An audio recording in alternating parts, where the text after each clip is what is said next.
All right, all right. Well, please join me in welcoming our guest for today, Mr. Tundu Lissu from Tanzania.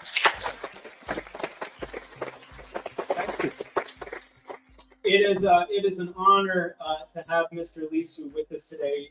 Bear with me for a moment. I've prepared a bit of an introduction to give you a sense of the road that he has traveled on his way here. Mr. Lissu is trained in law.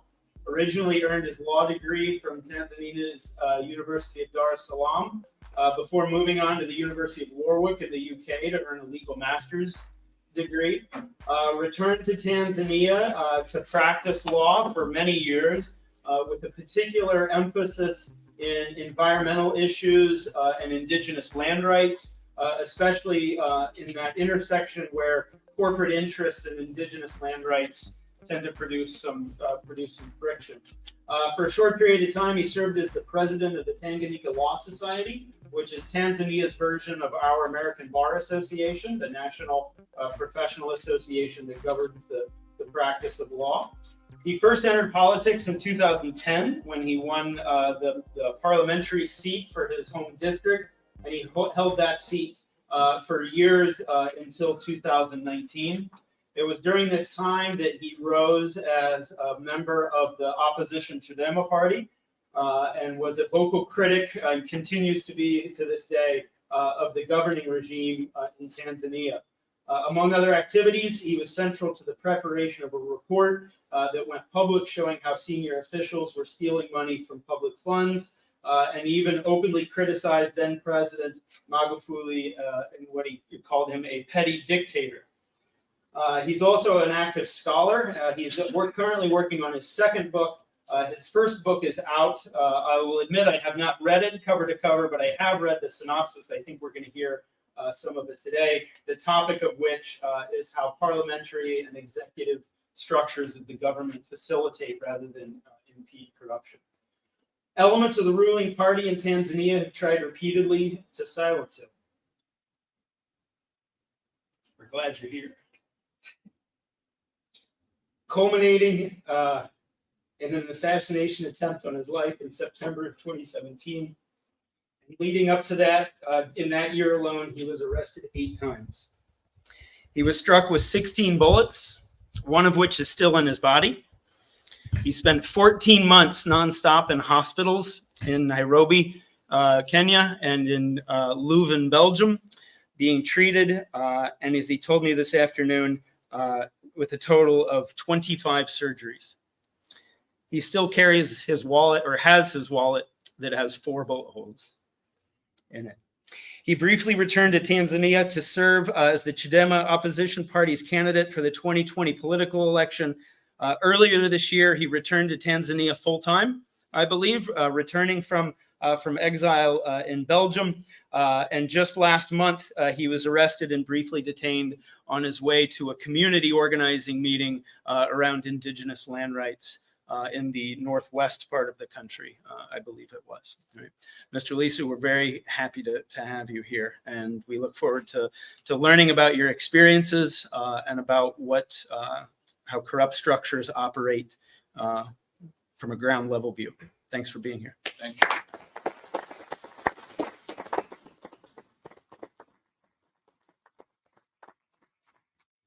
Nice that? You can do anything you want.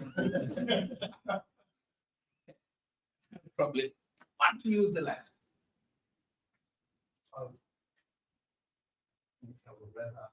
want to put my knots here or here. Well, that's no.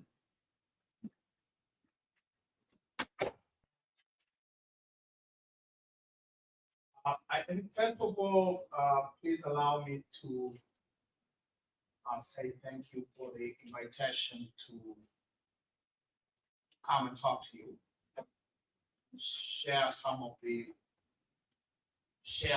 my stories, the stories of my country, the stories from Tanzania, and perhaps stories from Africa. Because what I'm going to say about Tanzania today has a lot of resonance in what is happening in many other African countries. They are not just African stories, I think, they are also very human stories. Because the issues that we are dealing with, the issues that I have dealt with, are very human issues. Corruption, malgovernance, abuse of power in its multifarious ways. So these are human stories. I think they will most likely also, you will also find in them American stories too. Professor Yankee has said, I was arrested last month going to a political rally to show solidarity with the community that is threatened with eviction from their ancestral lands. The Maasai of Ngorongoro. I don't know how many of you know about Tanzania, but the Serengeti Ngorongoro is one of the most beautiful places on this earth. And that beauty has caused a lot of harm to the local people. The people who are threatened with eviction today were actually evicted in 1959 to create the modern day Serengeti National Park. So when you see those beautiful scenes of animal migration, which involve the movement of more than 1 million wildlife between northern Tanzania and Kenya, when you see those vast empty spaces, empty of human beings, you should know that they are empty not because there were no people there to begin with. They are empty not because that is pristine nature. They are empty because the original inhabitants were driven out of those lands in order to create those empty spaces. Now, those who were kicked out in 1959 to create Serengeti are now being kicked out. And if we allow it to happen, they will be transported some 547 kilometers away to a land where they were not born, where they know nobody, where they are not used to. It is the Maasai's version of the Trail of Tears, if you know what I mean. You know the Trail of Tears? So when I say Tanzanian stories are human stories, nearly 200 years after Andrew Jackson drove out those 5 civilized tribes from southeastern United States to the west of the Mississippi, we are seeing the same thing in Tanzania. These are human stories. But I want to talk about the structures and institutions, the governance structures and institutions and processes that allow these things to happen. I want to talk about our constitutional politics and the way those constitutional politics have allowed abuse of power, corporate abuse of power, and I'll come to that very briefly, very shortly, how our constitutional and legal structures and governance structures have created the conditions that allow corruption to thrive. and that allow abuse of power and human rights abuses of the most horrible nature to happen. Now, to start with,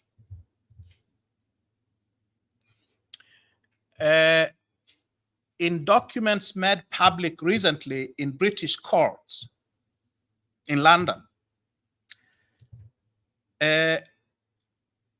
we now know that Barrick Gold Corporation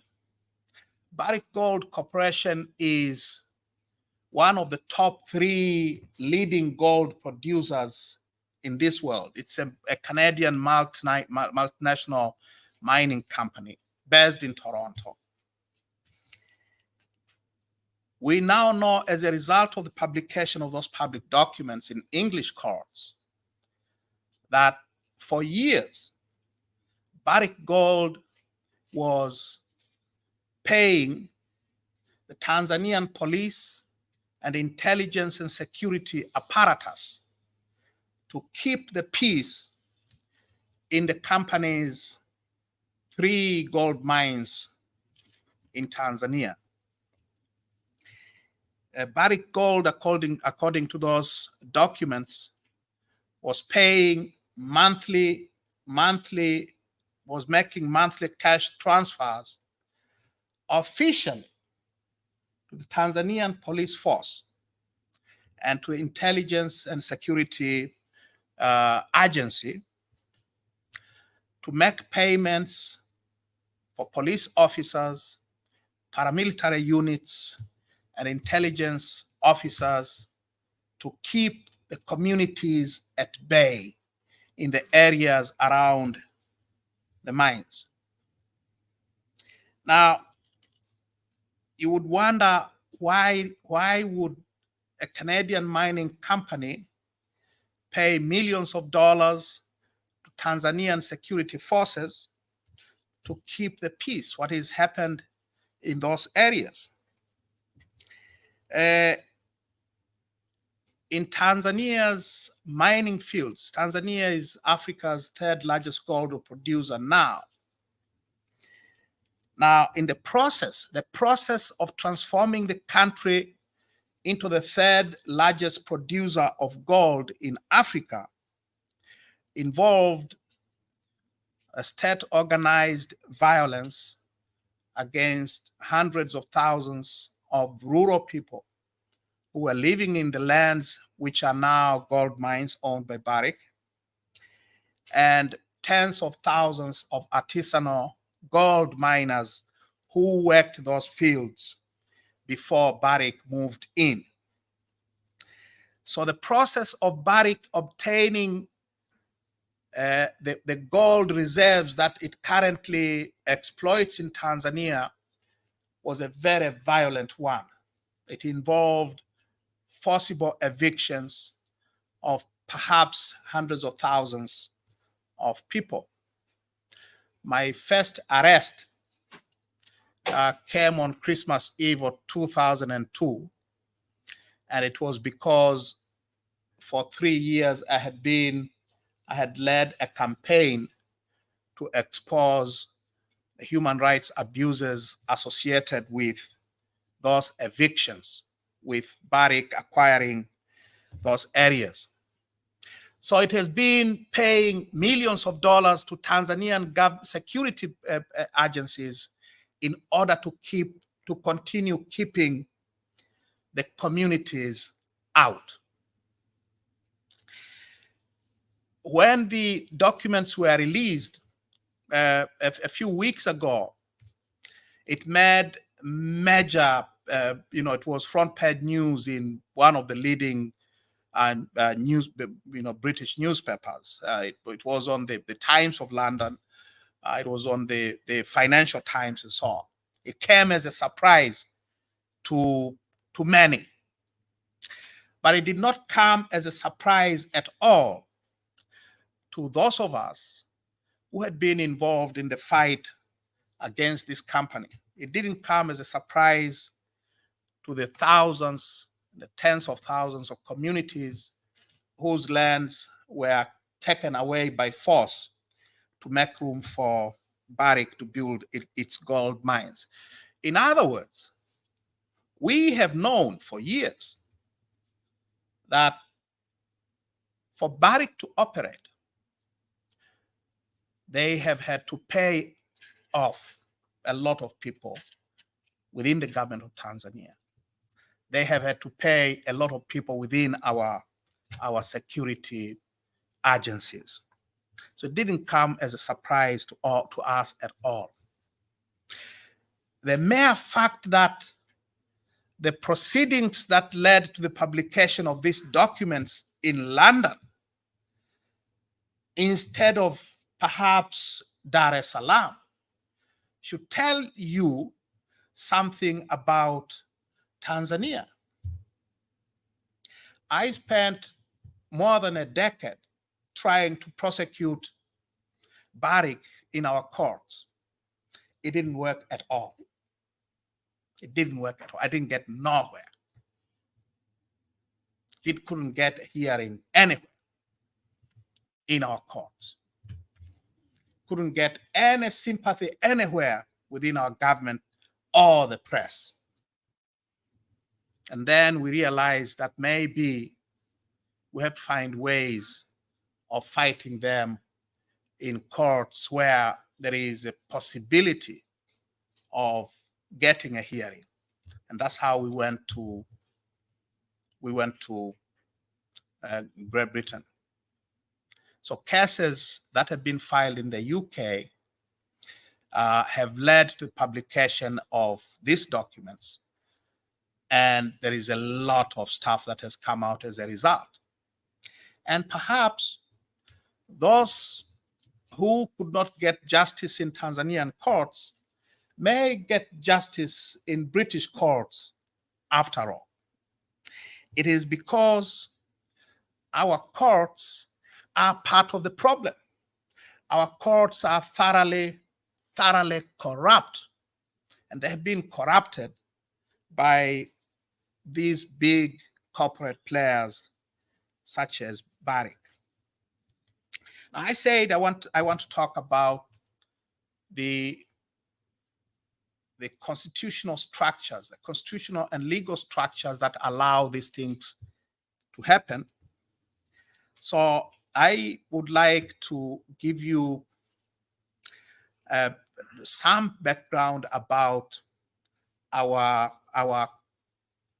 constitutional order, our political and constitutional order. And that, to me, is where the central problem of corruption lies, and the central problem of abuse of power and abuse of office. Tanzania has a political system and a constitutional system that resembles somewhat the American political system. We are not a parliamentary democracy.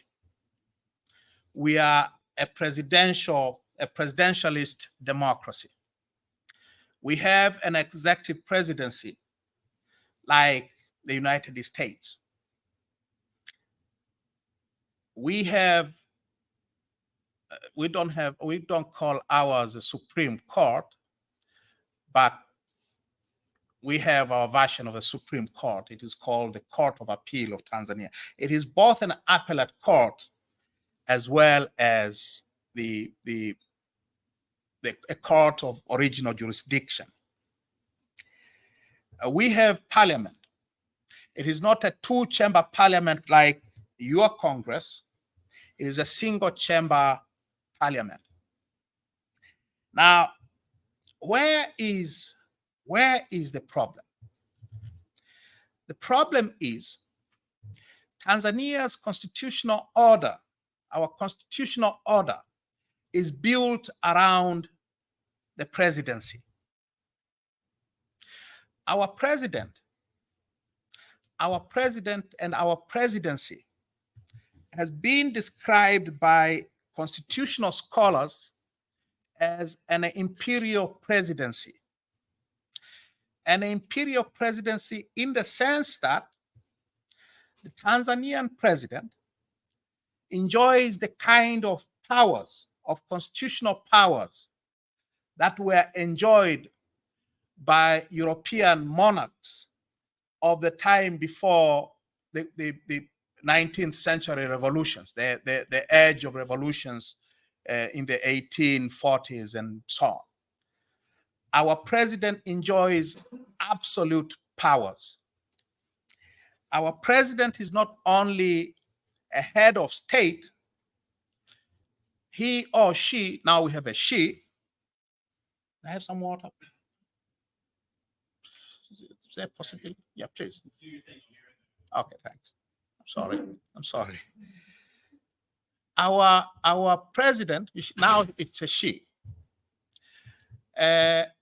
enjoys the kind of powers that are similar to the powers that 18th century European monarchs enjoyed. Unlimited powers. She's the head of state. She's the chief of government. She's the commander-in-chief of the armed services, of all of our armed services, including prisons and the police force. Our police force is a national police force. As a head of state, the Tanzanian president is also part of parliament. Our constitution is our parliament is divided into two parts. You have the House of Representatives. It is called National Assembly, composed of elected, semi-elected, and unelected members. And the other part is the president. Now, you only find that model in Britain. You only find that model in Imperial Britain. The British king is always a part of British Parliament. Now, our president is part of our parliament. So when we say imperial presidency, in fact, it is literally true.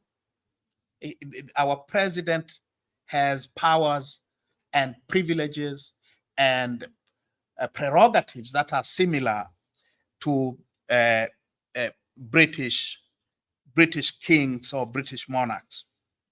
So she is now, but she is part of parliament.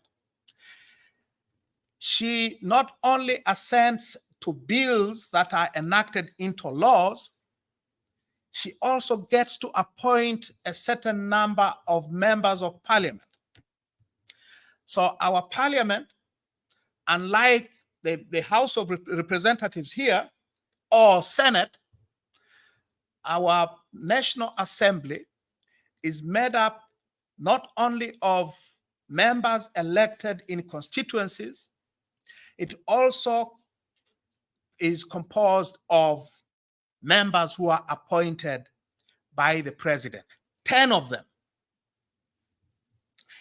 As head of state, our president has power not only to summon parliament to sit or to prorogue it. To prorogue is to send it home. Our president has powers to even dissolve the National Assembly. He can dissolve our parliament. I wonder if the President of the United States has powers to dissolve Congress. Ours does. If our parliament passes a law that the president does not like, he can veto it. The parliament has power to override that veto. If the president still doesn't like the law, he has power to send parliament packing. So in terms of the relationship between the presidency and the legislature, the shadow of the president towers over our legislature. There is no check and balances there. The president has more influence, even inside parliament. As chief of government, the president of Tanzania appoints anyone of consequence. He appoints, again, now that she's a lady, she appoints all ministers and their deputies. She appoints all heads of government departments, heads of independent institutions of the government, like public universities. She appoints local, district, and regional administrators. She appoints all judges and other senior judicial officers and administrators. She appoints all members of constitutional commissions, constitutional or statutory commissions such as the National Electoral Commission. So she gets to appoint the heads and members of the Electoral Commission, the Judicial Service Commission, every commission that you can think of. Its chairpersons and members are appointed by the president and their chief executives. She appoints the clerk of the National Assembly. The clerk of the National Assembly is the chief executive officer of parliament. She appoints all the service chiefs, the armed forces, and commanders of individual units of the armed forces. She appoints the police chiefs and senior police officers. And the Constitution declares that for those public servants who are not directly appointed by the president, they are deemed to be appointed by her and they work on her behalf.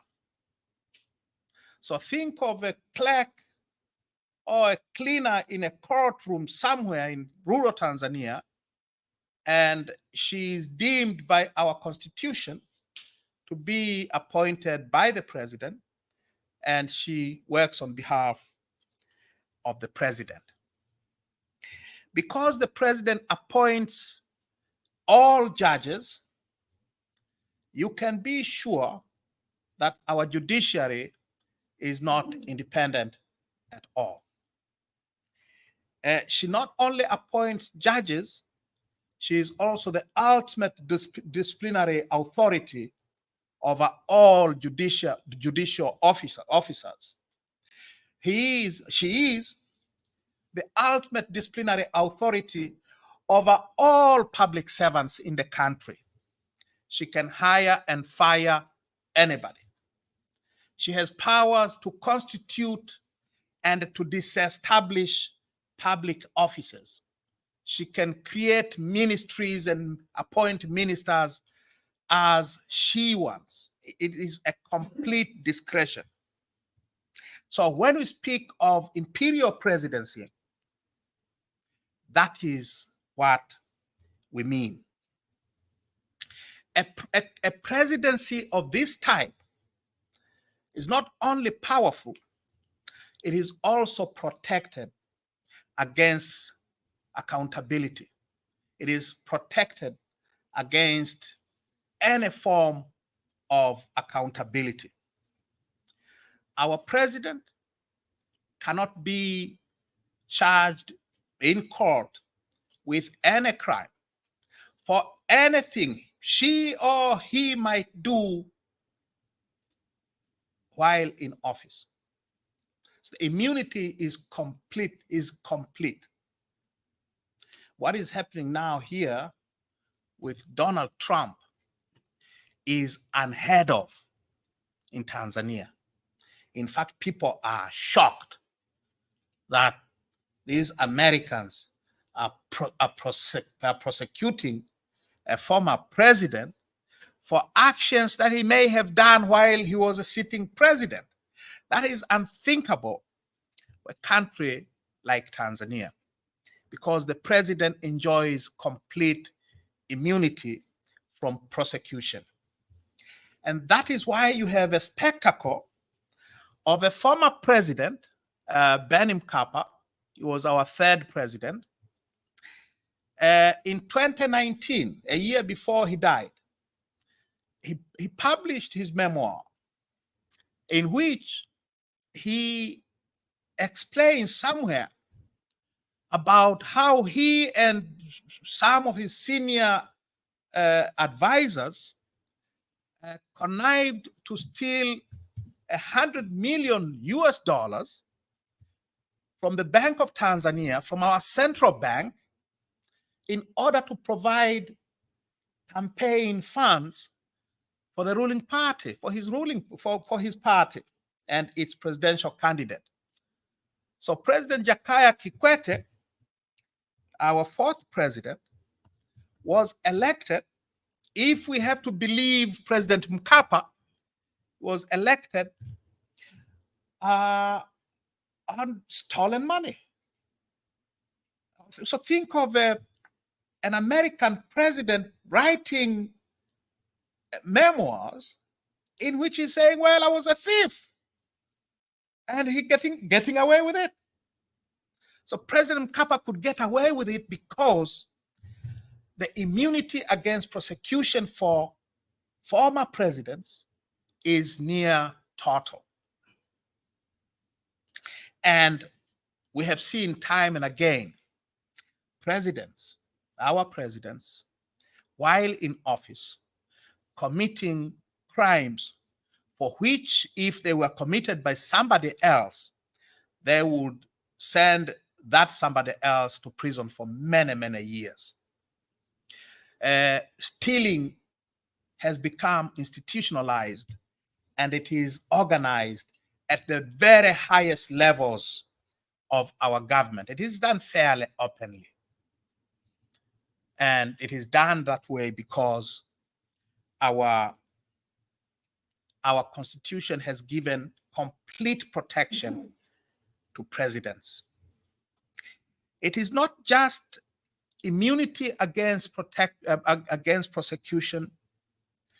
Our presidents also have prerogatives that remind you of 18th century European monarchs.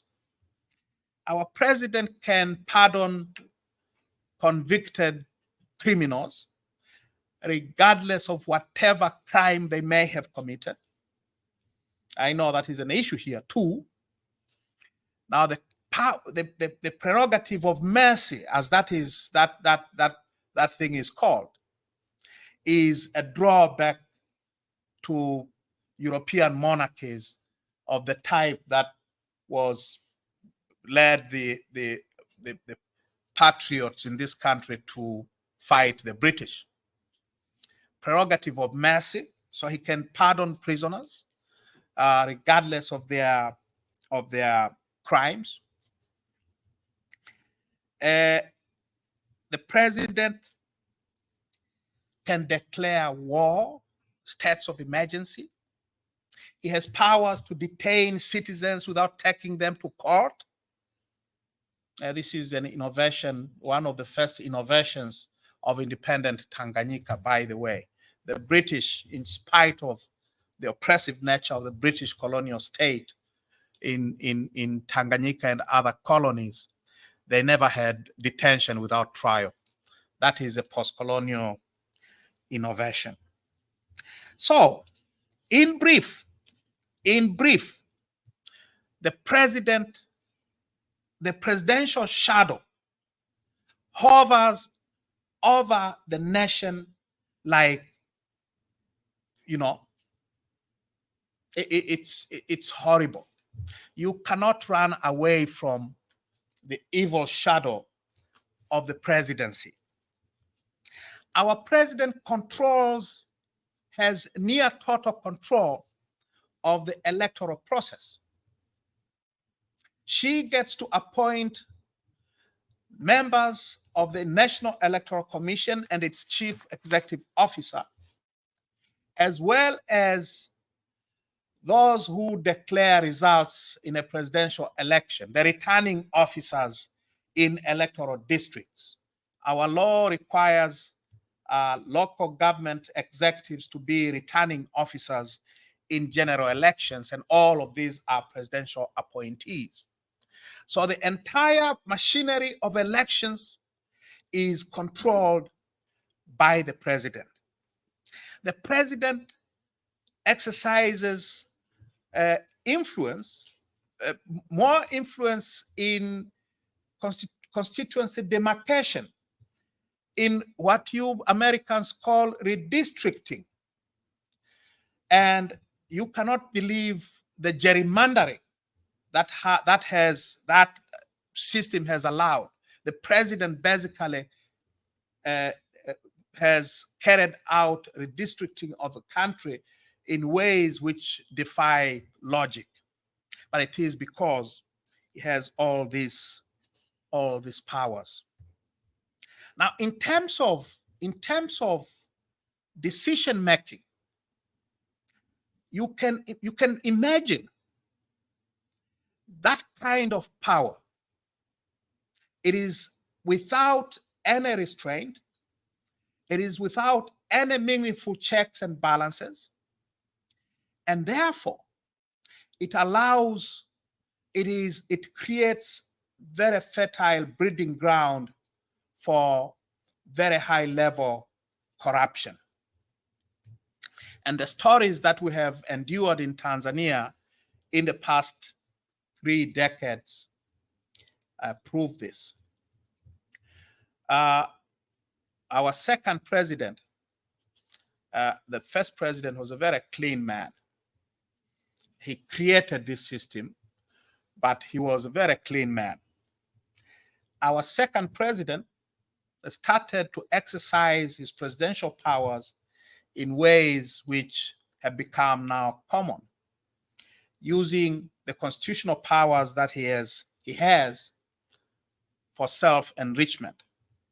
It has become a pandemic now, and it is done openly.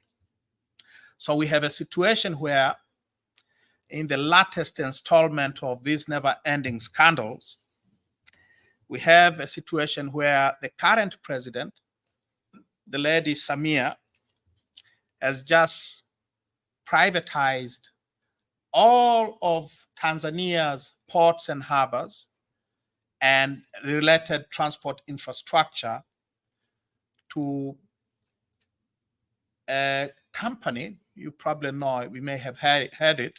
They tried to get some ports here. Dubai Port World.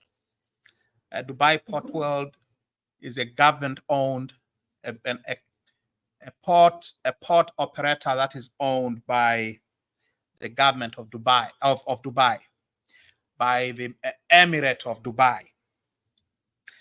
In a deal signed in October of last year, the president has given all of Tanzania's sea and lake ports to Dubai Port World for a time that is unlimited, for a term that is unlimited.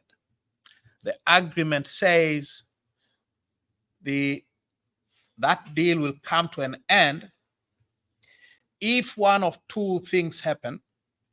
One, if either the individual agreements in respect of each particular port comes to an end, and we have more than 20 sea and lake ports. So if individual agreements concerning any of those 20 plus ports come to an end, then the agreement will come to an end. Or if the activities undertaken under the agreement are completed. Now, an agreement to run ports, to manage ports, to develop ports, when will it come to an end? When will we stop having ports? so that they cannot be managed, so that they cannot be improved. You know, so it is unlimited. The term is unlimited. As long as we have ports, we will need to manage them. We will need to improve them. We will need to expand them. And therefore, Dubai Port World will continue to manage our ports. The deal says the agreement cannot be terminated under any circumstances, even if there is a breach of diplomatic relations between Tanzania and Dubai, or if there is any other reason or circumstance, including even if it is contrary to international law.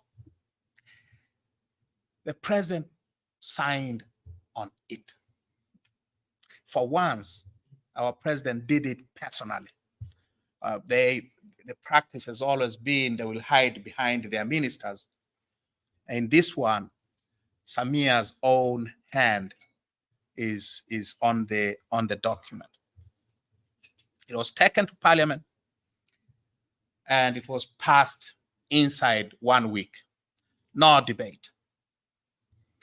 So, and we have seen these kinds of actions. Now, to conclude, therefore,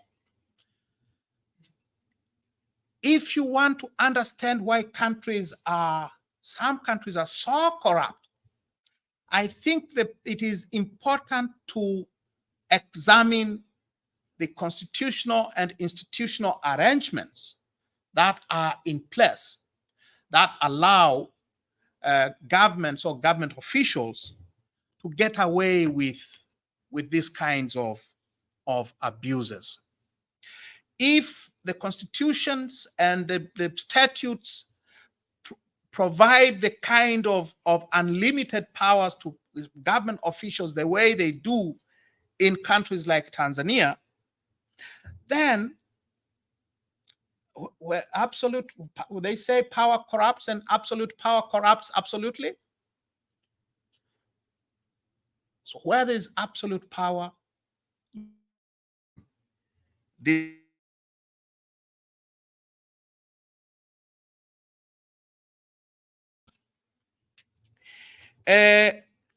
in other words, if we want solutions to problems of corruption, we must address the institutional and structural issues, the constitutional schemes that allow them to flourish.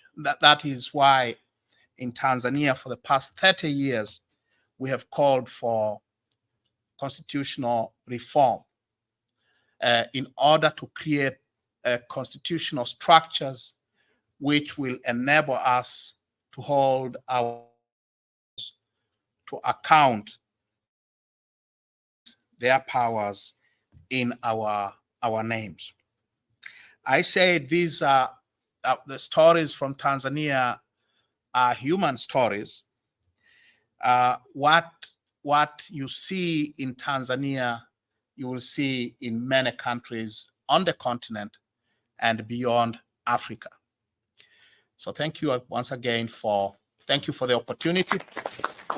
And I will answer thank you. I'll answer your questions if any. Thank you. Thank you very much. Well, we're happy to open it up. Of course, I've got a list a mile long of questions, which isn't going to surprise anybody. But what will be a surprise is I'm going to step back for a while, and I'm going to let you drive the conversation for as long as you like. I think now you should allow me to sit down. Yeah, sit for this one. Have at it. Jacob, please. How aware and then maybe thus divided is the Tanzanian people when it comes to this issue of constitutional issues that come up? Like How divided we are? Correct. Yeah. I guess as divided as you can imagine. There are people. A polity like Tanzania will always have those who benefit from the system, you will have always people who, because they benefit, they aid and abet the system. You will have people who, because they benefit, they justify the system. And we have our fair share of those. And there are people who, for a variety of reasons, just don't think that their problems have anything to do with the way the country's governance is organized. People think that they are poor because, God did not, bless them with, there's a very popular saying in Tanzania, God is a giver. Yeah. So you have people stealing money left, right, and center. They're becoming very rich. And there are millions who think that, well, these are blessed by God. Yeah. So the country is not united on the need for constitutional reform, as you would, I think, expect of any country in circumstances such as this. Yeah.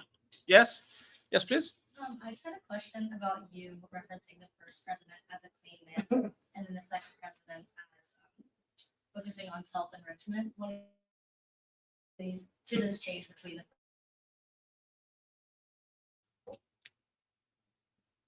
Our first president, as I said, created the system. The constitutional foundations of Tanzania today were laid in, and our presided over that system for 24 years. He left office in 1985. He was always the first to admit that he had enormous powers. I think he once had an interview with the BBC in which he said, look, I have sufficient powers under the constitution and the laws to be a dictator. And many people say he wasn't a dictator. And we say he certainly didn't steal. He was a very simple man. I was joking earlier in the day that he was a son of a chief, and the chiefs tend to be very extravagant. But he was a very simple man. He was like a monk. Yeah. You wouldn't notice any of his children on Tanzanian streets today, while you would almost immediately single out Mwinyi. Mwinyi was our second president. You would immediately single out his children. You would single out the children of Kikwete because they're ministers. The wife is in parliament. Nowadays, after 2 years in office, you would almost immediately single out Samia's son, because suddenly he's the go-to person if you want to have things your way. So why is it that this president, who was otherwise very clean, what is this contradiction that you have a very clean president being succeeded by these corrupt successors? I think the answer lies in the power structures that he created. He created a presidency which was totally unaccountable to anyone or any institution. And human beings are human beings. You have few clean ones, and then you have everybody else who may not necessarily be corrupt at the beginning, but once they get into power and they realize how powerful they can be and how rich they can become and get away with it, and they change. So I think the secret lies in this imperial presidency, in this constitutional scheme that was created in 1962. Yes, I saw that one, and then to you. Yeah, to follow up on that question, I was just thinking like, why was the first president given like so much power at the start when making the constitution? Were there any objection to that? That's my first question. And then the second question is, do you see it any way out for Tanzania in the future? I mean, you mentioned briefly about constitutional reform, but then given the president with such unchecked and unlimited power, he would definitely not willing to give out that power willingly. So do you see any way out for the country? I think I'll start with the second. Okay. I wouldn't be doing what I do if I wasn't hopeful that we can change. I think I'm optimistic that we'll have a much better deal than we have had for many, many years. But I know, I'm not naive, I know that it will be very, very difficult. It will be very, very costly. But the Tanzanian people, as all other peoples, can only put up with this kind of abuses for a time. And in recent years, the calls for reform have grown so much. I believe we will win at the end of the day. We will get a better deal than we have had. With regard to the first, what happened in 1962? Why was the president allowed to have this kind of system? Well, my book tells that story. My book, The Remaining in the Shadows, tells that story in great detail. But briefly, we get independence in 1961 from the British. And the constitutional order that we inherited from the British was one of a Westminster, what is called the Westminster model, a parliamentary democracy. We didn't have a president. We had a prime minister as head of government. Now, as you may know, in a parliamentary democracy, a prime minister is amenable to removal by parliament on a simple motion of no confidence. And prime ministers in parliamentary democracies are easily restrained by parliament. So in the first year of independence, Nyerere, the president, there would be president, was a prime minister, and he immediately started, the campaign to move away from the Westminster model. The argument was, this is a model that we were given by these colonialists. Yeah, this is a model that makes for a very weak government. We need a strong government in order to bring development faster. We need a government that will transform the country. The ideology of developmentalism. Everything was done in the name of development. So we need a strong government in order to quicken the pace of development. The argument was, we should run while others are walking. We should catch up with the rest of the world. And to catch up with the rest of the world, we need a strong government. And so that's what happened. Now, the strange thing,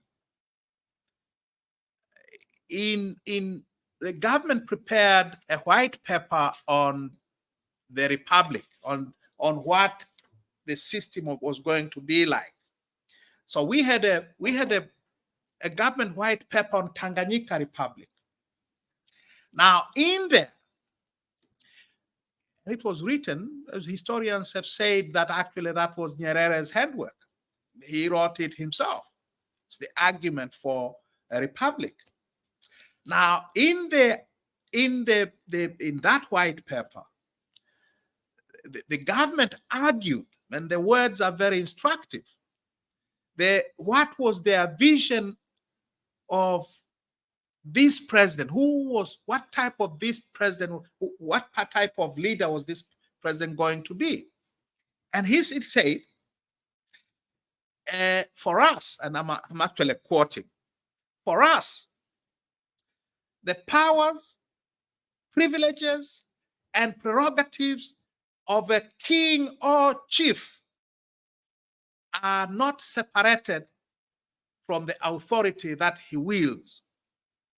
And they will not be they will not be different from the powers, privileges, and prerogatives of the president in our republic. So here is Nyerere arguing that the future president was going to be as powerful as those absolute kings and emperors of basically 18th century Europe. So the vision was very clear. The inspiration was not really a republic. The inspiration was absolute monarchies of Europe, or the tribal chiefs. His father was a tribal chief. So that was the vision. That was the vision. But the argument was, we need development, and we need the country to develop faster, and so on. And this is the structure that he created. Of course, after 25 years of being president, we were even more backward than when he found us. But we had no rights. We could not do anything. And, that argument and the model has failed. There was a hand there, and then I'll come to you. Yes, sir. In your opinion, to what extent do outside forces like Dubai Port World that you mentioned have a vested interest in keeping Tanzania corrupt so that they can exploit the country? They play an oversized role.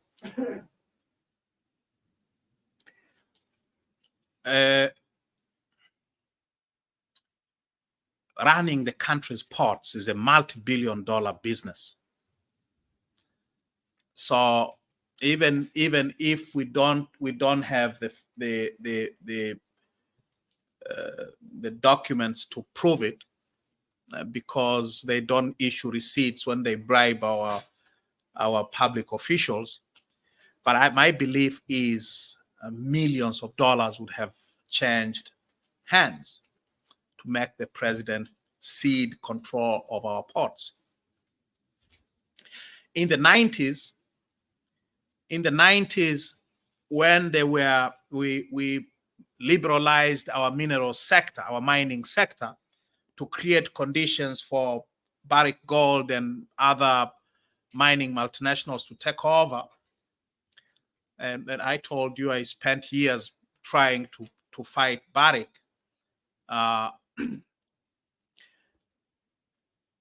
When I was researching how they got hold of one of those mines, someone from Canada managed to obtain documents from the government of Canada under the Freedom of Information Act. So he obtained a bunch of diplomatic dispatches from Dar es Salaam, between Dar es Salaam and Ottawa, between the Canadian High Commission and the Canadian Foreign Ministry. And in one of those documents, I found a document, a message from the then Canadian High Commissioner to Tanzania, writing home on the day after President Mkapa was sworn in as president. And it starts by saying, our man has been sworn in as president. President Mkapa is known for his links with Canada from the time he served as Tanzania's High Commissioner in Ottawa in the 70s. And then she added, now the Bulyanhulu file will move. The Bulyanhulu file, Bulyanhulu is Barrick's flagship gold mine in Tanzania. That's where in 1996 they kicked out more than 400,000 people and that file had not moved prior to 1996 because the government of President Mwinyi did not resisted these attempts from Barrick Gold and its affiliates and the pressures from the Canadian High Commission to get rid of the local miners. So Mkapa comes to office in 95. In December of 95, and within days, the Canadian High Commissioner is writing home that our man has been sworn in. Now the Bulyanhulu file will move. And it took 7 months, and the people were gotten rid of, and dozens were killed. So the corporate influence on governmental decision making is right. Yes, yes, and then you, and then you. Yes. So I was kind of looking through some articles and like interviews that you've done, and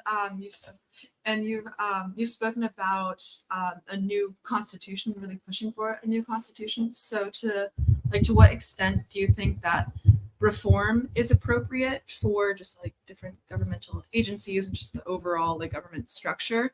And to what extent do you think that like there just needs to be a complete new, I guess, like overhaul in some ways? And I guess like a follow-up question, to what extent do you think that, because there have been like different international organizations that have called for the like the current government to allow for like freedom of demonstration and free speech and stuff, and like to what extent do you think that there is merit behind like the government actually allowing people to protest and to say what they want to say?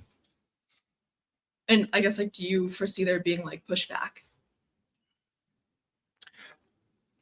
We started the quest for constitutional reform when we were still a one-party state in the 80s. And in 1991, a presidential commission which had been established to investigate whether we needed to go multi-party or remain as a one-party state recommended that we become a multi-party state, a recommendation which was immediately accepted by the government. But the second and most important recommendation of that commission was a new constitution. And that constitutional commission argued that the current constitution, it was current in 1991, it is still in place today. So the commission said in 1991 that the current constitution is essentially a one-party constitution. It cannot serve a multi-party democracy. It cannot serve the new conditions of multi-party democracy, and therefore it has to be completely overhauled to create a more democratic and multi-party constitution. In other words, the commission was arguing for overhaul of the political system, changing the political power map of the Tanzanian state. That the government would not accept, and the powers that be rejected, and they have rejected to this day. So the kind of constitutional reform we are talking about are those that will overhaul our state and the institutions of the state, which will change the balance of power between institutions of the state, the presidency, if we retain it, the legislature, the judiciary, as well as a balance of power between the state and we citizens, because we have been completely disempowered by a constitution that does not give any rights to the citizens to hold their elected officials to account. So it is total overhaul. But of course, I know, and you know, that doesn't come easy. And therefore, it will take a while. It will take reforms. We'll have to go through processes of minimalist reforms, but eventually, I think eventually we'll get a better and more democratic constitutional order, because I cannot imagine us going forward like this in the next 20 years. I frankly don't see it. Okay, I'm mindful of the time. If this is an acceptable question, the answer to Jackie's question, could we combine the last two? As we're about to get kicked out of the room in a short period. I Okay. can't see where the There was a hand here. Yes, and Tyler and who were the next two that you had already chosen? That was really. now yes. So my question really briefly is, with that corruption at the very top, do you think that affects or inspires abuse of power at lower levels? Everywhere. We have a system which is, if you allow me, rotten from top to bottom. That system has allowed a situation where you have on the one hand elected officials who are totally powerless, because real power lies with unelected officials.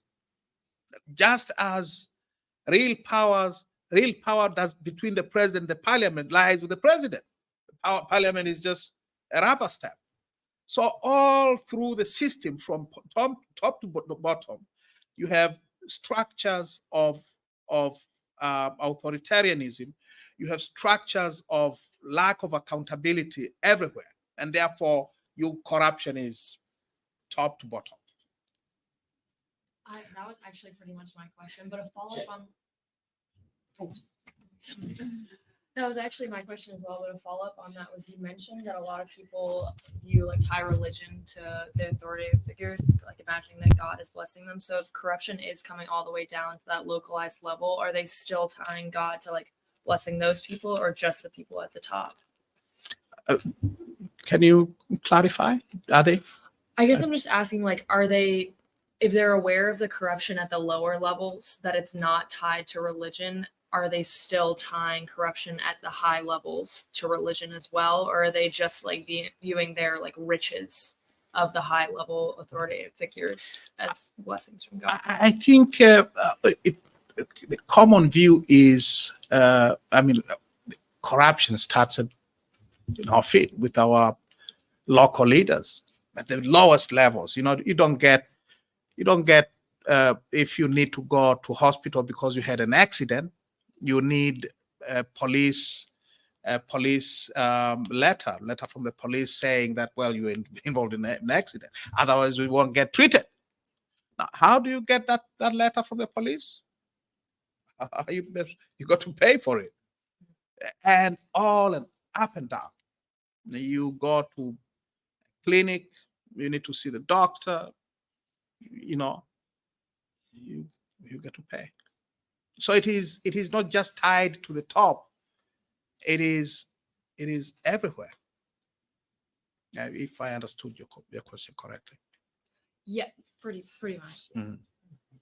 Yeah. If I could take prerogative, well, never mind. I'm not going to do that. But we do have 3 more minutes actually, so we're okay. So.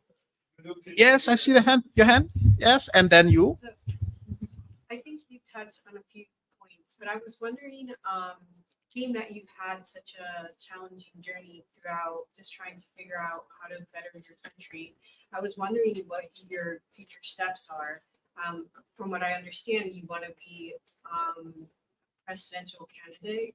And so I was wondering how, in such a system, do you hope to overcome all the struggles? Because what you mentioned was that the system really favors one party. So if you become an opposition party, what happens next? Will you be okay, considering that your life has already been targeted?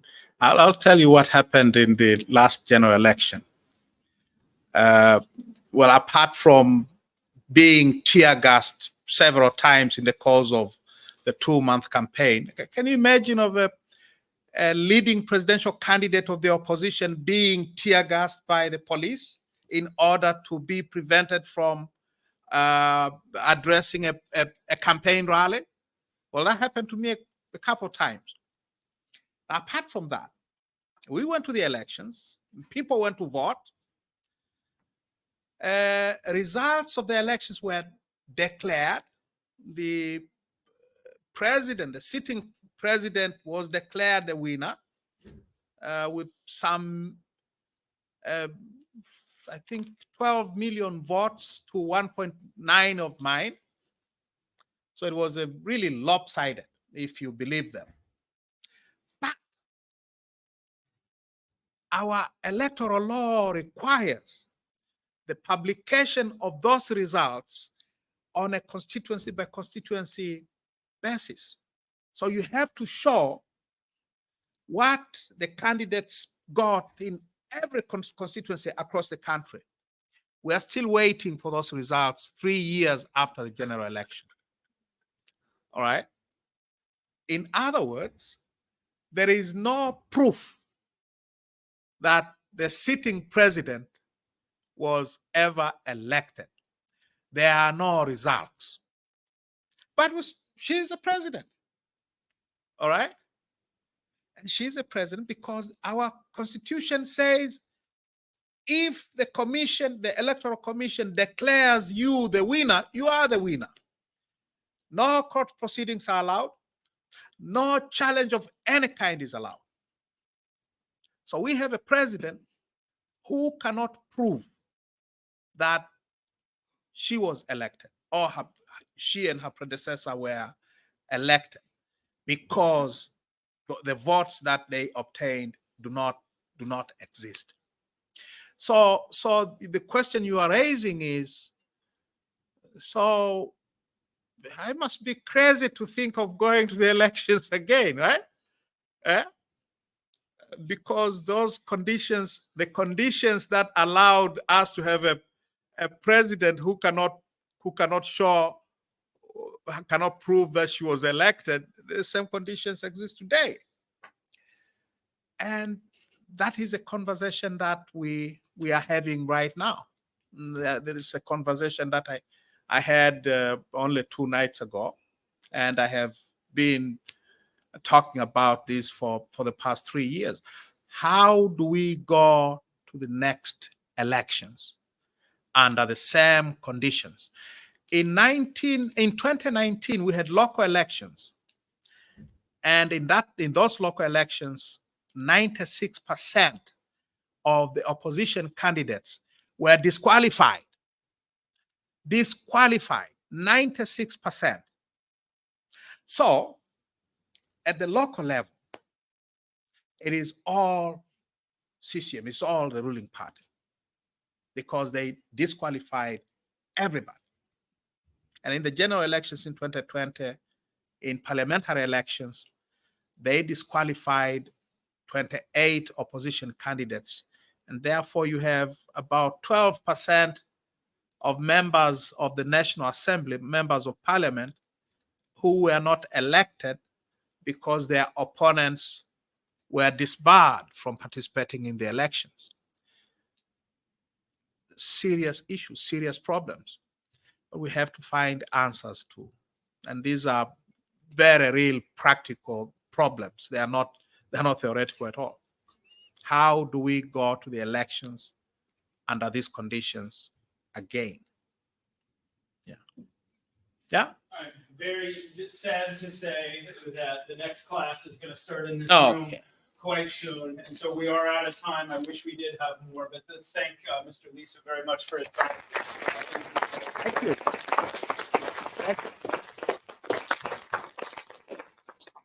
And to keep up our tradition, after a heady discussion on some of the world's more pressing issues, I present to you an umbrella.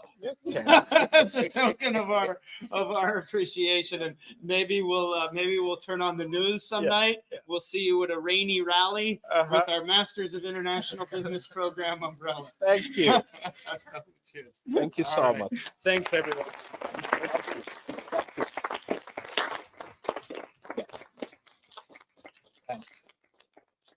Thanks, everyone. We'll see you on Monday.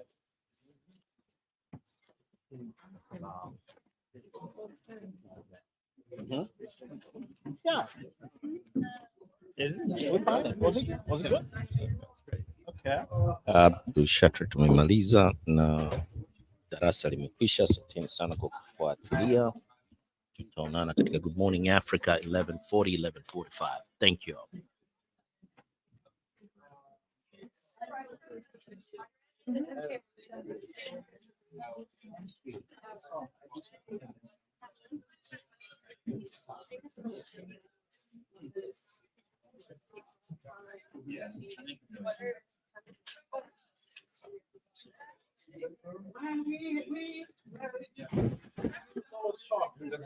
Tell how competitive storage, but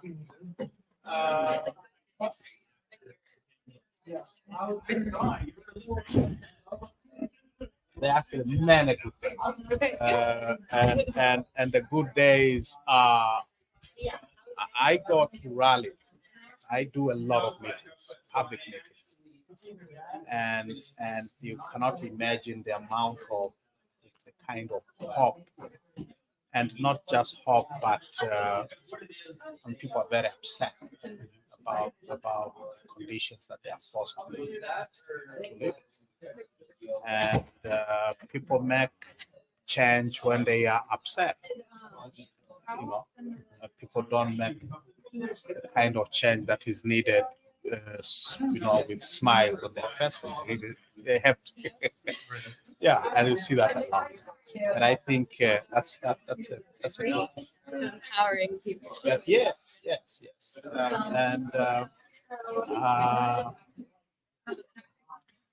My politics are very local.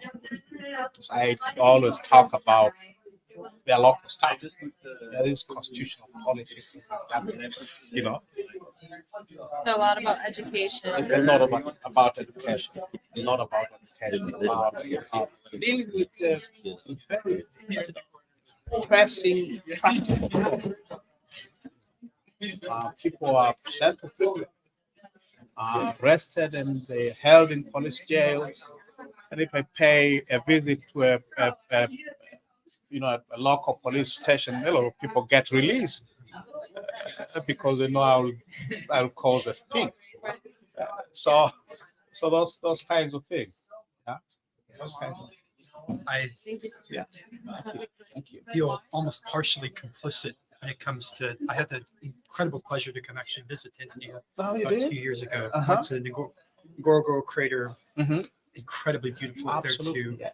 The Serengeti for the Great Migration, Mhm. and seeing some of the safari camps, working with the Maasai, putting them there. Mhm. But it's not the same because I believe that they've still been removed off the lands. And it's that education.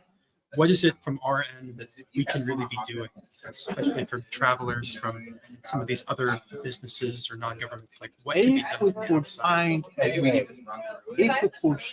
a way, of showing people that their tourist dollars are causing murder and mayhem in this place, it would be very.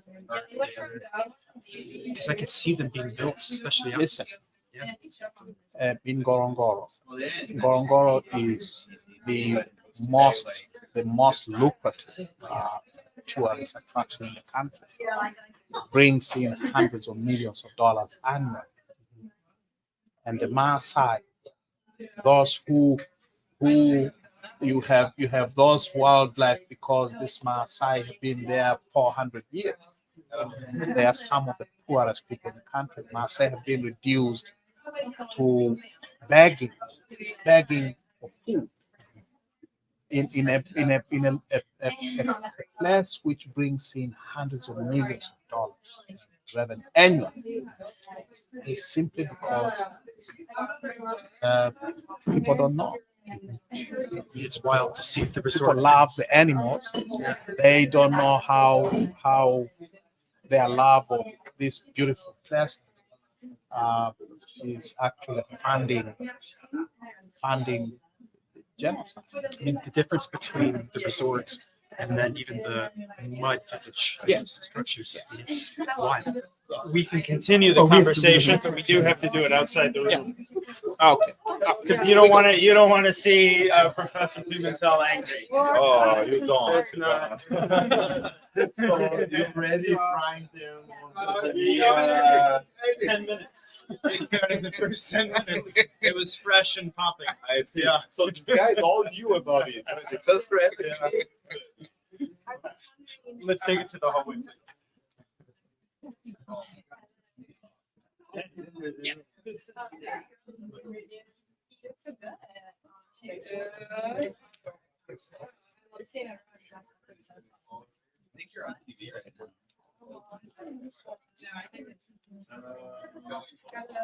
Oh, yeah. I'm so